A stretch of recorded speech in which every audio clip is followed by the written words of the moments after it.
Hi ಸ್ನೇಹಿತರೆ, ನಮಸ್ಕಾರ.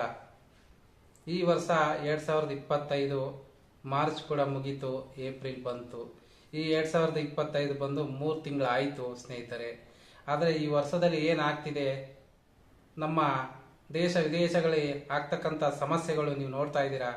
ಪಂಚಭೂತಗಳಿಂದ ಸಮಸ್ಯೆಗಳು ನಾವು ಫೇಸ್ ಮಾಡ್ತಾ ಇದ್ದೀವಿ ಸ್ನೇಹಿತರೆ. ಅಗ್ನಿಯಿಂದ, ವಾಯುವಿಂದ, ಜಲದಿಂದ, ಭೂಮಿಯಿಂದ, ಆಕಾಶದಿಂದ ಸಮಸ್ಯೆಗಳನ್ನ ನಾವು ಅನುಭವಿಸ್ತಾ ಇದ್ದೀವಿ ಸ್ನೇಹಿತರೆ. ಅದೇನಪ್ಪ ಸ್ನೇಹಿತರೆ ಸಮಸ್ಯೆಗಳು ಅಂತ, ಏನಪ್ಪ ಅದು ಸಮಸ್ಯೆ ಅಂತ ನೀವು ಕೇಳಬಹುದೇನೋ. ರೀಸೆಂಟಾಗಿ ಆಯಿತು, ಅಮೇರಿಕದಲ್ಲಿ ಜ್ವಾಲಾಮುಖಿ ಸ್ಫೋಟ ಆಯಿತು, ಕಾಡ್ಗಿಚ್ಚು ಹತ್ಕೊಂತು ಸ್ನೇಹಿತರೆ. ಹಾಗೆ ಬಿಸಿ ಗಾಳಿ ಬಂತು.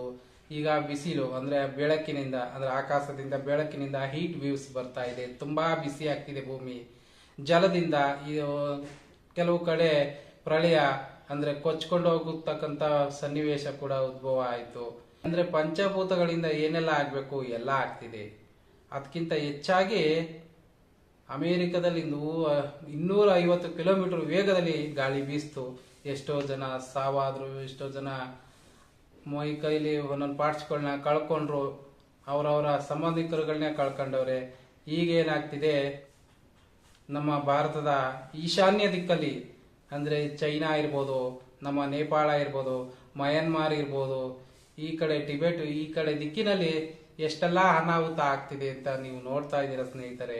ನನಗಂತೂ ಮನಸ್ಸು ಕಲ್ಕುವಂತ ದೃಶ್ಯ. ನಮ್ಮ ಮನುಷ್ಯ ಈ ಭೂಮಿನ ಅರ್ಥ ಮಾಡ್ಕೊಳ್ದೆ ಈ ಭೂಮಿಗೆ ನೋವು ಕೊಡ್ತಾ ಹೋಗ್ತಾವನೆ, ಪಂಚಭೂತಗಳಿಗೆ ತೊಂದರೆ ಮಾಡ್ತಾ ಹೋಗ್ತಾವನೆ, ಗಾಳಿಗೆ ಹೊಗೆ ಬಿಟ್ಟು ಮಲಿನ ಆಗ್ತಿರ್ತಕ್ಕಂಥದ್ದು. ಈ ಭೂಮಿಯಲ್ಲಿ ಪ್ಲಾಸ್ಟಿಕ್, ವಿಷಯುಕ್ತ ಅನಿಲಗಳ ಬಿಡುಗಡೆ ಮಾಡಿ ನೀರು ಕಲುಷಿತ ಆಗ್ತಿದೆ. ಈ ಕಡೆ ಪ್ರಕೃತಿ ಕಲುಷಿತ ಆಗ್ತಿದೆ.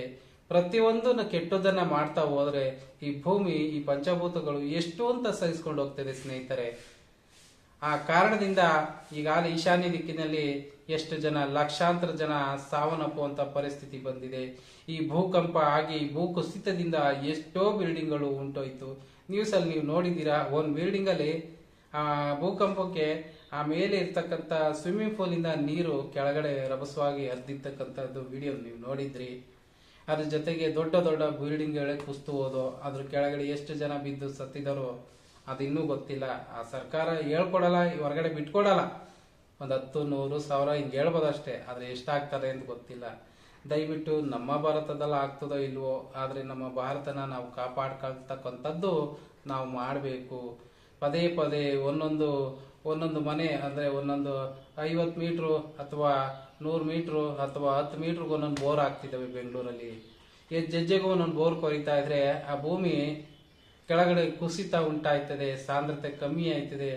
ಆಗ ಅದು ಭೂಕಂಪ ಆಗ್ಲೇಬೇಕಾಯ್ತದೆ, ಜನ ಸಾವನ್ನಪ್ಪ ಸ್ಥಿತಿ ಬರಬಹುದು.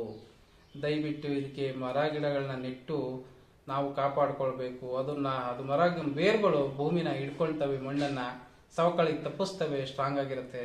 ಅದ್ರ ಜೊತೆ ಕಾಂಕ್ರೀಟ್ ಹಾಕಿ ಭೂಮಿನ ಮುಚ್ಚಿಬಿಟ್ರೆ ಆ ನೀರು ಕೂಡ ಭೂಮಿ ಒಳಗೆ ಹೋಗಲ್ಲ, ಕೆಳಗಡೆ ಟೊಳ್ಳಾಗುತ್ತೆ ಮಣ್ಣು, ಆಗ್ಲೂ ಭೂಕಂಪ ಆಗುತ್ತೆ ಸ್ನೇಹಿತರೆ. ಆದ್ರೆ ಈಗ ಮಯನ್ಮಾರಲ್ಲಿ ಆಗ್ತಕ್ಕಂಥದ್ದು ನೋಡ್ತಾ ಇದ್ರೆ ತುಂಬಾ ದುಃಖ ಬರ್ತಕ್ಕಂಥ ಸಂಗತಿ. ಈಗ ರೀಸೆಂಟ್ ಆಗಿ ಬಂದಿರತಕ್ಕಂಥ ಮಾಹಿತಿ ಏನಂದ್ರೆ, ಜಪಾನಲ್ಲೂ ಕೂಡ ಅರ್ಧಕ್ಕೆ ಅರ್ಧ ವಿನಾಶ ಆಗ್ತಕ್ಕಂಥದ್ದು ಈಗ ಒಂದು ರಿಪೋರ್ಟ್ ಕೂಡ ಬಂದಿದೆ ಸ್ನೇಹಿತರೆ. ಮತ್ತೆ ದೊಡ್ಡ ಭೂಕಂಪ ಆಗಬಹುದು, ಜಲಪ್ರಳಯ ಆಗಬಹುದು ಅಂತಾನು ಕೂಡ ಒಂದು ರಿಪೋರ್ಟ್ ಕೂಡ ಬಂದಿದೆಯಂತೆ ಸ್ನೇಹಿತರೆ. ಇದನ್ನೇ ನೋಡಿ ಸಹಿಸೋಕೆ ಆಗ್ತಿಲ್ಲ ಸ್ನೇಹಿತರೆ. ಈಗ ಜಪಾನು 3 ಅಥವಾ 4ನೇ ಸ್ಥಾನದಲ್ಲಿದೆ ಸ್ನೇಹಿತರೆ ಪ್ರಪಂಚದಲ್ಲಿ. ಅಷ್ಟು ಟೆಕ್ನಾಲಜಿ ಮುಂದಿರ್ತಕ್ಕಂಥದ್ದು. ಅಂಥದ್ದು ಕೂಡ ಈಗ ಅದು ಸಮಸ್ಯೆಯ ಮಧ್ಯದಲ್ಲಿ ಸಿಲುಕಿದೆ ಅಂದ್ರೆ ಅದು ಒಂದು ಬೇಜಾರಾಗುವಂತ ಸಂಗತಿನ ನಾವು ಹೇಗೆ ವ್ಯಕ್ತಪಡಿಸೋದು ಗೊತ್ತಾಗ್ತಿಲ್ಲ. ಈಗಾಗಲೇ ಜೀವ ಕಳ್ಕೊಂಡವ್ರಿಗೆ ನಮ್ಮ ಕಡೆಯಿಂದ 1 ಸೆಕೆಂಡ್ ಆದ್ರೂ ಮೌನ ಆಚರಣೆ ಮಾಡಬೇಕಾಗುತ್ತೆ ಸ್ನೇಹಿತರೆ. ಅವ್ರಿಗೋಸ್ಕರ ಅವರು ಯಾರು ಪ್ರಾಣ ಬಿಟ್ಟಿದ್ದಾರೋ ಆ ಪ್ರಾಣಗಳಿಗೆ ನಮ್ಮ ಕಡೆಯಿಂದ ಪ್ರಾರ್ಥನೆ, ಅವರ ಆತ್ಮಕ್ಕೆ ಶಾಂತಿ ಸಿಕ್ಲಿ, ಅವ್ರ ಮುಂದೆ ಆ ಭಗವಂತನ ಪಾದ ಸೇರ್ಕೊಳ್ಳಿ ಅಂತಕ್ಕಂಥ ನಮ್ದೊಂದು ಪ್ರಾರ್ಥನೆ.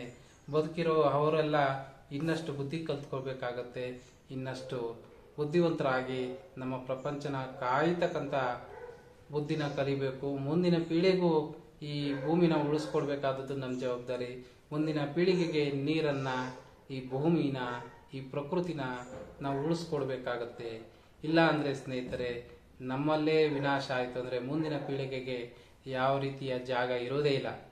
ಜಾಗನೇ ಇಲ್ಲ ಅಂದಮೇಲೆ ಸ್ನೇಹಿತರೆ, ನಾವು ಬದುಕಿ ಏನು ಪ್ರಯೋಜನ? ನಮಗೋಸ್ಕರ ನಾವು ಬದುಕಿದ್ರೆ ಮುಂದಿನ ಪೀಳಿಗೆ ಯಾಕೆ ಬೇಕು? ಯೋಚನೆ ಮಾಡಿ ಸ್ನೇಹಿತರೆ. ಮುಂದಿನಕ್ಕೋಸ್ಕರವೇ ನಾವು ಹೋರಾಟ ಮಾಡಬೇಕು. ಈ ದಿನ ಹೊಟ್ಟೆ ತುಂಬಲಿ ಅಂತ ನಾವು ಯಾವತ್ತೂ ಇರಲ್ಲ. ನಾಳೆಗೂ ಕೂಡಿ ಇಡಬೇಕು ಅಂತಲೇ ಕೆಲಸಕ್ಕೆ ಹೋಗ್ತೀವಿ.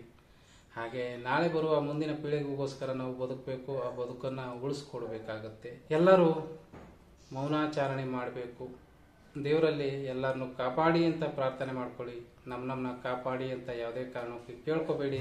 ಈ ಪ್ರಪಂಚ ಇರೋದ್ರಿಂದಲೇ ನಾವೆಲ್ಲ ಇದ್ದೀವಿ. ಒಂದೊಂದು ಚೈನ್ ಕೊಂಡಿ, ಆ ಕೊಂಡಿನ ಉಳಿಸ್ಕೊಳ್ಳೋದು ನಮ್ಮ ಜವಾಬ್ದಾರಿ. ಮಾಹಿತಿ ಇಷ್ಟ ಆಗಿದ್ರೆ ಶೇರ್ ಮಾಡಿ ಸ್ನೇಹಿತರೆ.